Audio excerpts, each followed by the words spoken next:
So it's time for another episode of Grindhouse Purgatory. Except I have to clarify some stuff back from when I did that zombie episode because something got screwed up in the translation and I forgot a couple things. And the thing I was talking about, the film that was really shot dark and released dark and on the VHS dark, was Burial Ground, which two companies had released it now and made it like daylight. So I don't know, I didn't really like the film, to be honest with you. The other thing was that I was reminded by my friend Britton was that the film Children Shouldn't Play with Dead Things was actually saved by none other than Ted Michaels. Ted had some investment in the film, and when he went down to see the dailies, he basically looked at it and said, throw all this shit away and I'll do this thing. And what Ted did was, the scene where the zombies are coming out of the ground and stuff, Ted was the guy who lit all that stuff. So, little known fact, and if nobody believes that, punch up the Cinema Wasteland Grindhouse panel where Ted, Gary Kent, and I were on it, and you will find out that it is true. So, that's the whole thing with Ted and the zombie movies in general. I'm sure I left a few out, but that's neither here nor there. My dog is driving me. Go away, what are you doing? I'm trying to do something here. But anyway, little show and tell today. This is an 8mm stag film that was shown in the Peep booths back in the day, and I keep, this projector in the background always reminds everybody of what, where it came from. But something interesting is this cartridge. Now, I don't know how close up I can get with this damn thing, but basically this was a cartridge that went on a projector that was basically very heavy and transistorized. It clicked on the front here. The film would go inside and wind out, and basically the camera was triggered at, I guess 1 minute intervals or something like that to get everybody else to pop another quarter in. The evolution of the Peep show is really interesting because you had, two formats. I'll pull this thing out here. This is a 16mm loop from a Peep show, and if you can see closely, you'll see those two perforations there. That's how it ran through the projector, double perforated thing, no sound. There was others that had sound, of course. I gotta pull one out here. That if you can look closely at this damn thing, you'll see where my finger is pointing here, there's like a magnetic strip there. Well, that's where the sound was. So you had, like I said, the silent loops and the sound loops. Two different formats, 8mm and 16mm. Of course, they stayed with the 8 because that was cheaper to produce. And, like I said, they loaded these projectors with them. Unfortunately, I don't have that projector. I did have it, but it was basically a boat anchor by the time I got it. It was all burnt out.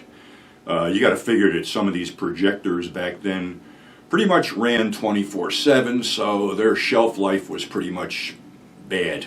Probably they replaced them every 6 months to a year, I would think. But anyway, I had a request to talk about certain adult films, mainly the Avon films, and something about Color Climax and stuff like that. Well, the thing is, here I can only go so far without getting in trouble and, being overly descriptive.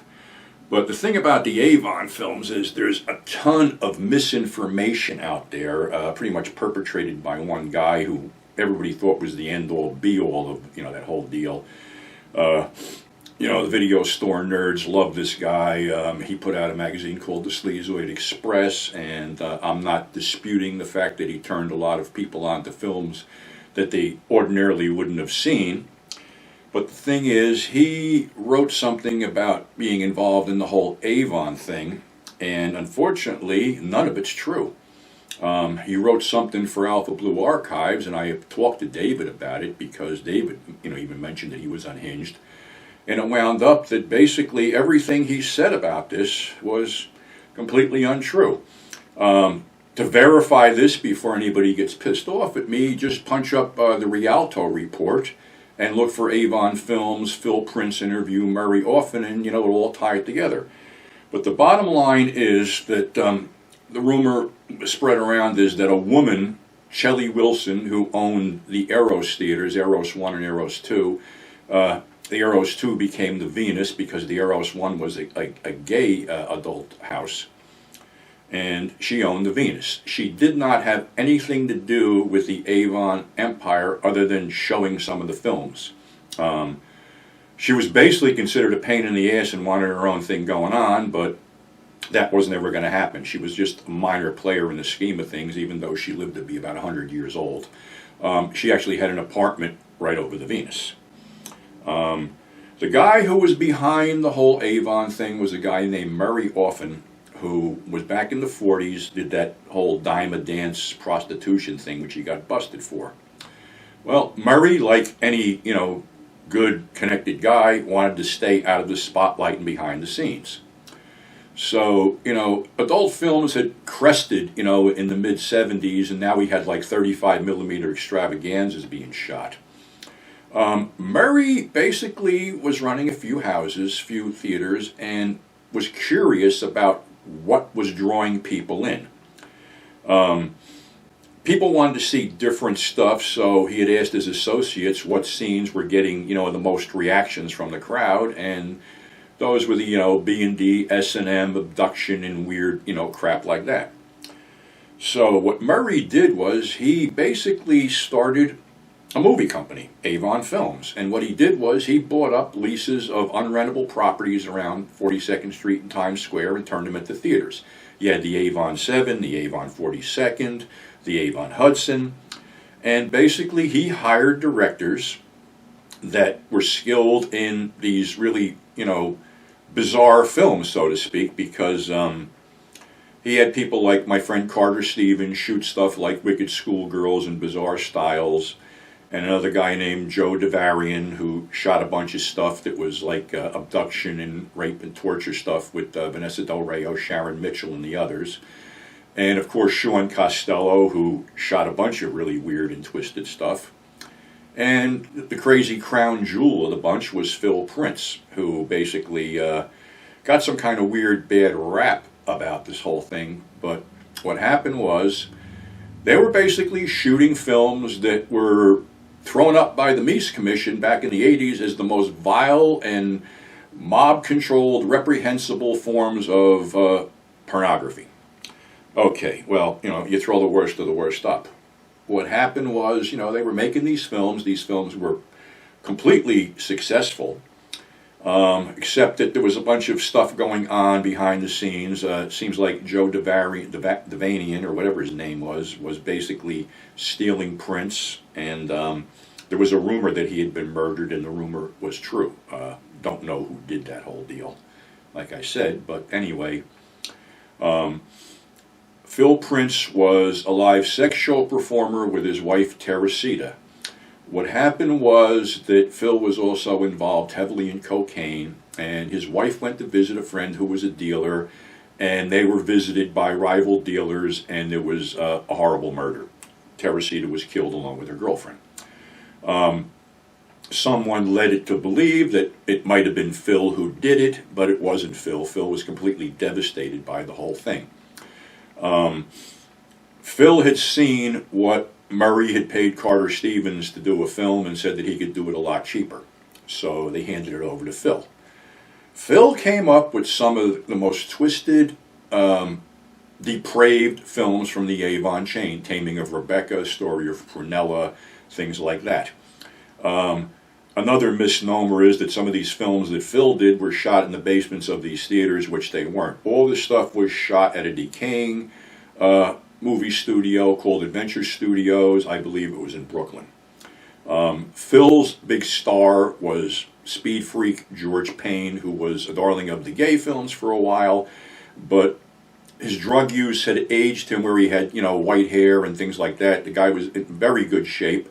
So he was Phil's go-to guy for these twisted films because he would give a manic, psychotic performance that would basically scare the shit out of people. All these girls, there was another rumor that a biker brought a bunch of these girls down to work there, Velvet Summers, Nico, Sherry Champagne, and others. Basically, Billy was a guy who was in Maine, and at that point in time, Maine was wide open for all kinds of stuff. So he had, clubs, strip joints, porn places, things like that. So he brought a bunch of these girls down to New York to work, with these directors. Basically, the films were flipped around the Avon theaters. I don't know if they ever got out of the New York area. Avon also had a video cassette thing going on too. But like I said, this was all brought up before the Mies Commission. Story going around about Phil was that Phil and a buddy of his tried to rob a Haagen-Dazs. They shot the guy, and Phil went to jail and got out and then murdered an associate on 42nd Street in front of the Bryant Theater and was doing life in prison. This was proved to be completely bullshit because Phil was interviewed by somebody with the Rialto Report. Unfortunately, he passed away last year. He was sort of shocked to find out what was said about him by this, writer. And the thing was that it wasn't a robbery at a Haagen-Dazs. It was basically Phil trying to collect money for a drug deal that he wasn't paid for, and something happened and somebody got shot. Yeah, Phil did do time for that, but Phil was released. He didn't go back to 42nd Street. He didn't kill anybody. He became a truck driver up in New England, had a horrible accident which put him in a wheelchair for a lot of years, and like I said, he didn't do anything and he wasn't doing time. He did the interview for the Rialto Report. Supposedly he was going to go back to New York and hook up with George Payne and a couple of the other guys and, talk about the good old days, but before he could do that, he unfortunately passed away. Murray pretty much ran everything until the death of his daughter, who didn't get involved in the sex trade but got involved in the drug end of it and unfortunately overdosed. Of course, by the dawn of the 90s, all this shit was folding up. Everything had went to video cassette, and then, like I said, we had the Mies Commission, which basically raked the Avon films over the coals. I met Murray's nephew on Facebook, and we chatted about it. He worked in the area, but not in the X-rated business. He was basically working a cigar store that his uncle ran. But like I said, that whole thing was just one guy's brainchild. There were other players involved, obviously, but Murray was the guy behind the scenes, and he was one of those guys that basically stayed in the shadows. Because that's the way he wanted to be. He already taken one bust for the Dime a Dance things. Unfortunately, pretty much everybody connected with that project, the Avon films, and Avon in general, has passed away. My buddy Carter passed away, unfortunately, last year. Sean Costello is still around. Sharon Mitchell, Vanessa Del Rio are still around. It is a twisted legacy because that was probably the last big shot in New York as far as, adult entertainment went, because it was all shot there. It was all darkly shot, had very dark themes, and really did well for that crowd in that time period. But like I say, when we're hitting, the mid-'80s, we're hitting that dark period where everything just came out of the woodwork. AIDS, crack, places folding up, the whole, whole area just folding into decay in general. So, like I said, I'm not trying to badmouth anybody. I like to get, the truth of the matter out there, and I, talked to Dave from Alpha Blue Archives, who said, even though this guy had written up all this stuff for his Avon line, he said, he was off, and it was, like I said, a lot of it was not true. Unfortunately, most of these places are gone now. The Venus Theater, which was infamous, was just closed down without a whimper. The cops just came in and told everybody to go home. They were basically using the AIDS thing, the AIDS epidemic, as a leverage to shut down a lot of the adult places. The first places that were shut down were the gay bathhouses. Then they started going for the porn theaters. So, it's a weird thing stuck in time, but that was the sort of end of the era. And, now we segue into 2021 with a little story about how eBay has just changed their whole policy on selling stuff, and adult entertainment can no longer be sold on eBay. It seems that there's some kind of weird little purge to get everything, push everything back in the shadows again. Honestly, I'm not really in touch with the business anymore. I feel it's just degenerated back into the loop thing, where basically you're just seeing, compilations on DVDs of scenes and stuff like that. I don't know any of the major players anymore. Mark Kearns from Avon Magazine, who put me over when I did the Something Weird Blue book, was just let go from his position. But then that magazine just became not a review magazine, just an ad for DVDs and sex toys. Larry Flint, who just passed away, recently, was determined to keep Hustler as a publication, one you can read.